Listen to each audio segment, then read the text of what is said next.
Encore un sommet pour la démocratie. On a l'impression que les États-Unis comptent résoudre les problèmes liés à la démocratie par l'organisation d'un sommet. Et que si celui-ci ne suffit pas, ils en organiseront deux.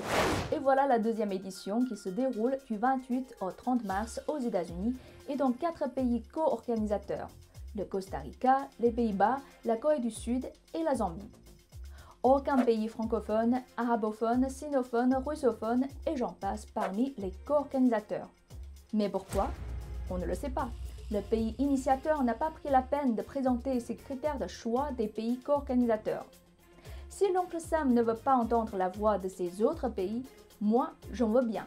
Et j'aimerais bien partager avec vous quelques-unes. Et voici Ama Amami, secrétaire général du Parti des travailleurs de Tunisie. Il parle de sa compréhension de la démocratie au micro de CGTN français. Les Arabes, la démocratie a un sens clair et net.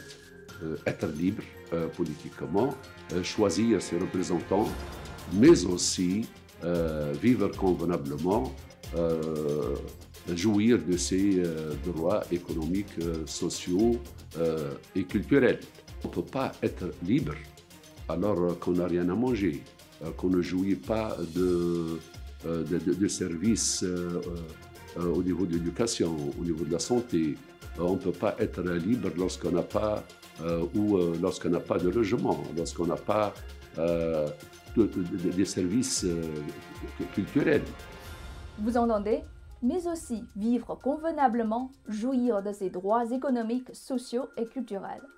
Apparemment, certains politiques et journalistes occidentaux n'entendent que la première partie, être libre politiquement, choisir ses représentants. Depuis leur bureau confortable toujours conditionné à 24 degrés, ils ont tendance à oublier l'écart des conditions de vie dans différents coins du monde. Et ces gens-là aiment bien donner des leçons aux pays lointains. D'ailleurs, pas mal de pays ont suivi ces leçons parce que la démocratie a été vantée comme une panacée. Pourtant, le résultat varie d'un pays à un autre. En ce qui concerne des pays arabes, la mise en place de la démocratie occidentale n'était pas une expérience agréable. Ahmed Kadeb est directeur d'études et de recherche à l'Institut national des études de stratégie globale de l'Algérie. Il considère même la démocratie Made in USA comme le cheval de Troie. Il s'est expliqué sur CGTN français. Les pays arabes ont compris peut-être un peu tard que la démocratie était un cheval de Troie pour détruire des régimes, détruire des pays. Il y a une déception dans le monde arabe par rapport à la démocratie Made in USA. On l'a vu avec les prétendues libérations de l'Irak après 2003, les discours de George Walker Bush concernant la démocratisation de l'Irak. On le voit après avec le discours d'Obama en 2009 au Caire et ce qui est advenu par la suite, donc la destruction totale de pays entiers. 20 ans après la guerre en Irak, lancée sous un faux prétexte, souvenez-vous de la fiole dans la main de Colin Powell. La démocratie fabriquée aux États-Unis perd ses oripeaux et montre sa vraie image.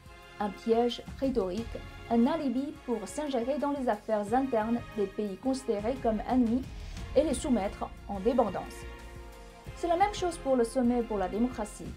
Si vous tentez de le suivre, moi je l'ai essayé, au bout de quelques minutes, je me suis dit pourquoi j'ai regardé ça. Vous allez vous poser la même question.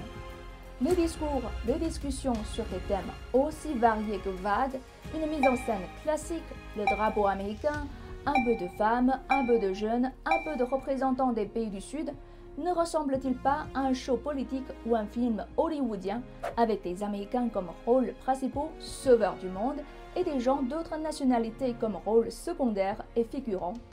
À vous d'en juger.